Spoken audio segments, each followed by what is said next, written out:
This is just Bob Bowman, and I'm coming at you with another video. As you can see, I'm in a new habitat. One of the reasons why I haven't made a video in a while is because first I had a little bit of health issues going on with me, and I had to take some time to recover. But then after I had my recovery time, I already had a planned trip on coming to the Philippines for the first time in my life. So I'm out here, I'm enjoying the weather, I'm enjoying the food and the people and everything that comes along with it. This video, I want to be a little bit transparent about a lot of things that I'm going through and what I've discovered and the reality of what it is that I'm facing personally. And I know it's not just me that's facing these things, because a lot of people go through this, but a lot of people don't talk about it. And then you have pressures in society not for men not to be honest and open about what it is that he's experiencing, because it's like, oh, you're supposed to be a man that's just supposed to shut up and deal with everything and keep a smile on your face. And I don't think that that's realistic. So with that being said, one thing that I had to come to understand and come into acceptance of is that status, money, power, aesthetics, charisma, height, body shape, body build, success, like that all plays a part in how we are perceived in life and how valuable we are. And sometimes you can have a lot of money, but if you don't have the power or the status, you're still not going to be seen as somebody to be taken serious. Even if you've worked your way from being at the bottom and actually did something constructive with your life, you've made some goals in your life and you've accomplished some things in your life, and you're constantly trying to get better at things, sometimes that doesn't matter either. And it's that as a man, you have to figure out where exactly it is that you fit in life, and you have to do the best that you can do in order to be as happy as possible, because you're not ever going to be 100% happy with how things are. And one thing that I had to understand is that I have to be realistic to myself, and I have to ask myself the more realistic questions. Like, say for instance, if I want to get married, right? How bad do I want to get married and have a child?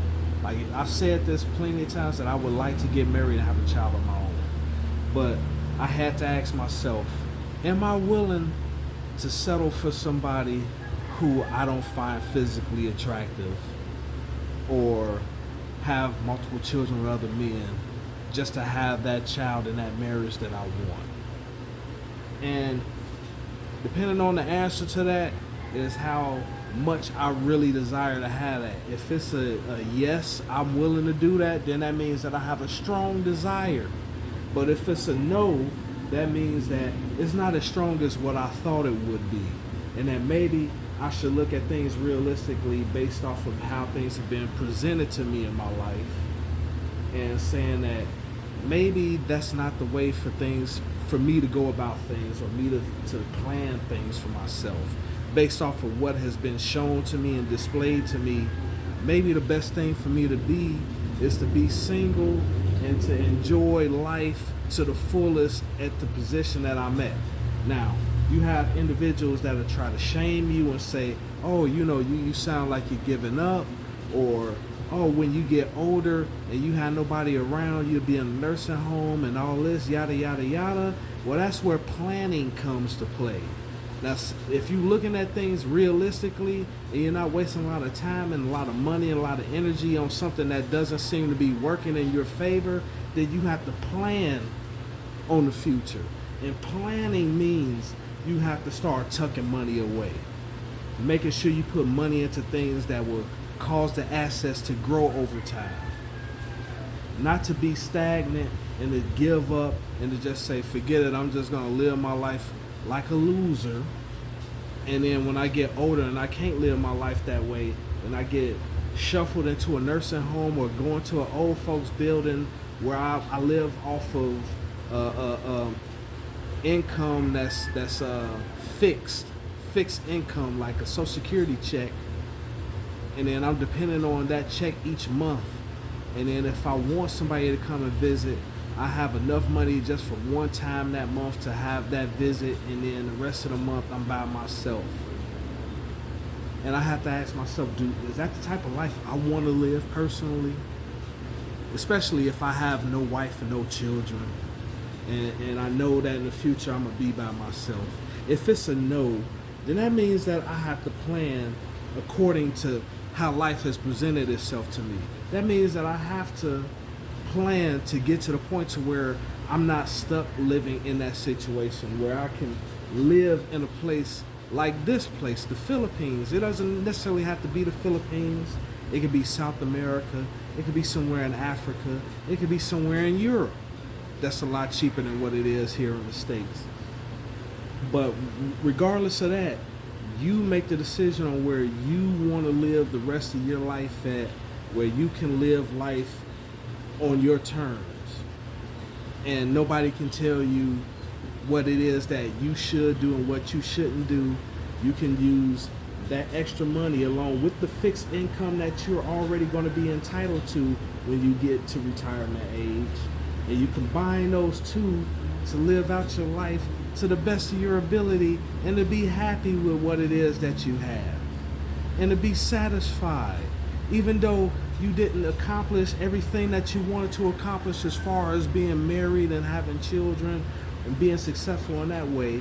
You can't allow others to shame you into living in the alternative lifestyle that they want you to live, because they see that it's not happening for you. So they say, oh, you should just get you a woman that you may not find attractive, that have a whole bunch of children that she needs help with taking care of, and then that would be your lot in life, and you could be respected within the community because you stood up and you took on that responsibility that wasn't yours.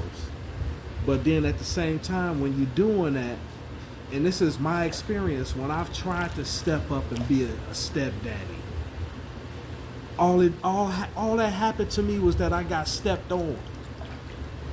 And then I had my ex-wife try to come back to me because she has a grandchild that her son cannot take care of properly because he didn't want to listen to anything that I had to say when I was with her. And so he's suffering the consequences of his actions and his mistakes, but she needs somebody that's financially stable in order to help her and her son out, and she doubled back to look for me. And then I think to myself, is that fair for me at this point in my life? When I'm looked at nothing, not valuable enough to have a family of my own, but for somebody to look at me to help take care of some bastard children that I didn't help create. And that might sound harsh and it might sound terrible, but I don't care, because nobody cares about how it is that I feel. So why should I care about how anybody else feels?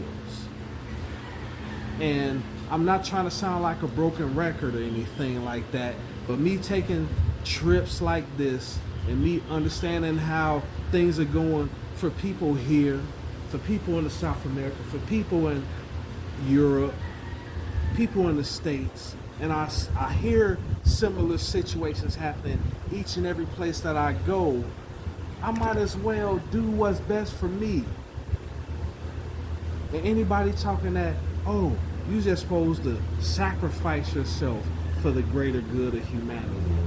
Well, I do volunteer every once in a while, like I said. And I still do that every once in a while.